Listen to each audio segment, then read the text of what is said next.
မြတ်စွာဘုရားစိတ်ချမ်းသာခြင်းနဲ့ငြိမ်းအေးခြင်းနဲ့ဆိုလို့ရှိရင်သူများဘာတွေလုပ်တယ်ဘာတွေမလုပ်ဘူးဆိုတာကိုမစဉ်းစားနဲ့တဲ့သူဘာလုပ်ပေါ့ဆိုလိုတာကဟုတ်လားအဲ့လိုဆိုရင်ဘာလုပ်ရမလို့ဘာကိုစဉ်းစားရမှာတော့ဘာကိုစဉ်းကျင်ရမှာတော့ဆိုတော့အတနောဝအဝခေယကတာနိအကတာနိသအတနောဝမိမိဣတာလျင်ကတာနိအကတာနိသပြုတ်သောအမှုတို့ကို၎င်းအကတာနိသမပြုတ်သောအမှုတို့ကို၎င်းအဝခေယစဉ်းစားဆင်ခြင်သုံးသပ်ရ၏သူများအကြောင်းမစဉ်းစားနဲ့ဒါနဲ့မစုအကြောင်းစဉ်းစားရမှာတော့ဆိုတော့ကိုယ်အကြောင်းကိုစဉ်းစားလို့ပြောတာဟုတ်တာပေါ့ကိုယ့်အတွက်အရေးကြီးဆုံးကကိုယ်ပဲလေကိုယ်ကောင်းအောင်ဆိုးအောင်လုပ်တာလေတကယ်တမ်းအဓိကကိုယ်ပဲဘယ်သူမှကိုယ်လောက်ကိုယ်ကိုလာပြီးတော့လုံနိုင်တာမရှိဘူးကိုယ်လောက်ကိုယ်ကိုချမ်းသာစေတာဘယ်သူမှမရှိဘူးကိုယ်လောက်ကိုယ်ကိုရှင်းရဲစေတာလည်းဘယ်သူမှမရှိဘူးဒါကြောင့်ကိုယ့်ကိုယ်ကိုအကောင်းဆုံးကင်တွယ်နိုင်တတ်ဖို့အတွက်ကိုယ်เจ้าကိုပဲစဉ်းစားကိုယ်เจ้าကိုပဲရှင်းရင်ကိုယ်เจ้าကိုပဲသုံးသပ်ရမယ်ဟုတ်လားအဲ့ဒါကိုယ်เจ้าကိုစဉ်းစားလို့ရှိရင်သူများအကြောင်းကိုစဉ်းစားတဲ့အနေအထားတွေကလည်းပဲဘုံဘုံတော်တွေရှောင်ကျင်ပြီးသားဖြစ်သွားတယ်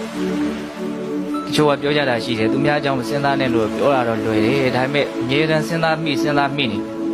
ဘယ်လိုလုပ်ပြီးတော့သူများအကြောင်းကိုမစဉ်းစားဘဲနဲ့တပြည့်လိုနေရမလို့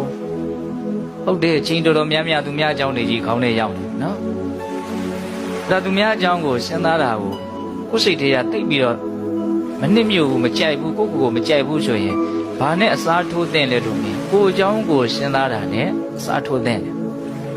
ကိုယ်အကြောင်းကိုစဉ်းစားလို့ရှိရင်သူများအကြောင်းကိုစဉ်းစားလို့စဉ်းစားเสียမလို့သူဖြစ်သွားတနည်းအားဖြင့်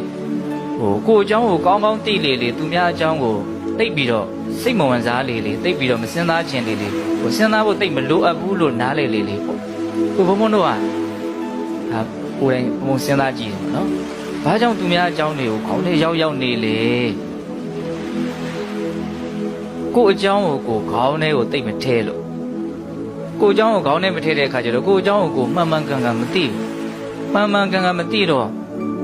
သူများအကြောင်းတွေကိုစိတ်ဝင်စားစရာကောင်းတယ်လို့ထင်နေတာတကယ်တမ်းကိုယ့်အတွက်စိတ်ဝင်စားစရာကောင်းဆုံးကကိုယ်အကြောင်းပဲဆိုကြပါစို့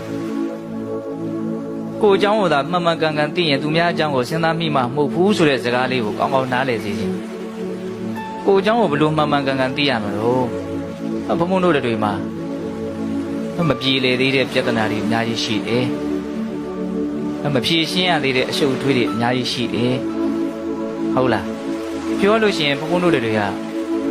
ကိုယ်အကြောင်းကိုကောင်းကောင်းသိရင်အော်ငါတနာတရားအနေထားမလွတ်သေးဘူးဆိုတာကိုကောင်းကောင်းသိနိုင်တေချာစဉ်းစားကြည့်ကိုယ်မှာပြဿနာတွေတော့အရှုပ်အထွေးတွေတန်းလန်းနဲ့နေရတာတကယ်ကတော့အတိတ်ကာလကပြုခဲ့တဲ့အကုသိုလ်တွေတော့အကျိုးပေးခွင့်သာရင်အကျိုးပေးမယ်ဆိုတဲ့အနေထားတွေတကယ်တမ်းကဒီခန္ဓာမှာကမ္မပစ္စယတတ္တိအနေနဲ့လိုက်နေတာရှိတယ်အဲ့ဒါတွေကိုဘုံဘုံတို့ခြေဖြတ်ပြီးပြီလားလို့ကိုယ့်ကိုယ်ကိုမေးမယ်ဆိုရင်ဘယ်လိုပြောအခြေဖြတ်ဟသေးဘူးနော်အခြေမရွေးသေးပြီးတော့အခြေမရွေးအတိတ်ကပြုခဲ့တဲ့အကုသိုလ်ကံတွေကကိုယ်ကိုနှိမ့်ဆက်နိုင်တယ်အဲ့တော့ကိုယ်မှာအဲ့ဒီတာဝန်ကြီးရှိသေးတယ်ပါလေအဲ့ဒီအကုသိုလ်ကံတွေကိုခြေဖြတ်ဖို့ကိုယ်မှာတာဝန်ရှိတယ်အလုပ်ရှိတယ်ဟုတ်တယ်မဟုတ်လား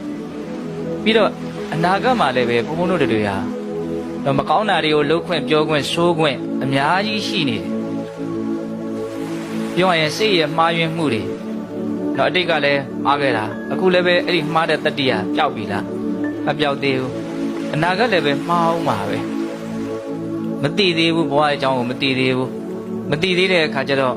မမောမှုတွေမကျေနပ်မှုတွေအဲ့ဒါတွေကိုအခြေခံပြီးတော့နော်ကာယကံမှားယွင်းမှုဝစီကံမှားယွင်းမှုမနောကံမှားယွင်းမှုကံသုံးပါးမှားယွင်းမှုတွေအနာဂတ်မှာဘုံဘုံတို့မှာဖြစ်လက်တန့်နေတေချာပေါက်